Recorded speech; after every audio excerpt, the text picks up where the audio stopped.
اور اس کے مصارف یعنی کہاں صدقہ فطر دیا جا سکتا ہے، اس کے لیے وہی ہیں جو زکوٰۃ کے لیے ہیں۔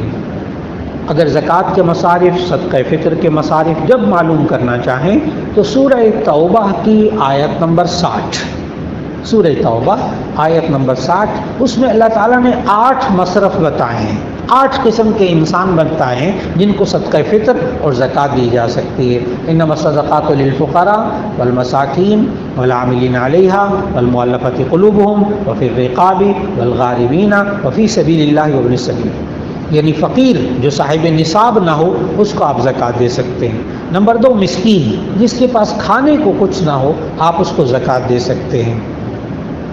والعاملین علیہا، نمبر 3 جو زکوٰۃ کا کام کرنے والے ہیں ان کو آپ زکوٰۃ دے سکتے ہیں۔ نمبر 4 والغارمین وفی الرقاب، نمبر 4 وفی الرقاب، غلاموں کو آزاد کرنے کے لیے۔ نمبر 5 والغارمین، قرض داروں کو زکوٰۃ دینا تاکہ وہ قرضہ اتار سکے۔ نمبر 6 والمؤلفۃ قلوبہم، لوگوں کے دلوں کو اسلام پر جوڑنے کے لیے زکوٰۃ دینا۔ نمبر 7 وفی سبیل اللہ، اللہ کے راستے میں کام کرنے والوں کو زکوٰۃ دینا۔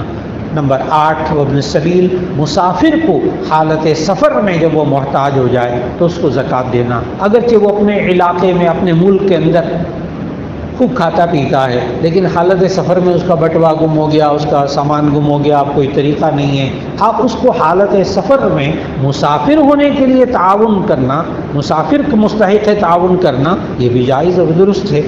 تو صدقہ فطر کے مصارف یہ وہاں آپ بڑی اچھی طرح دیکھ سکیں گے۔ جی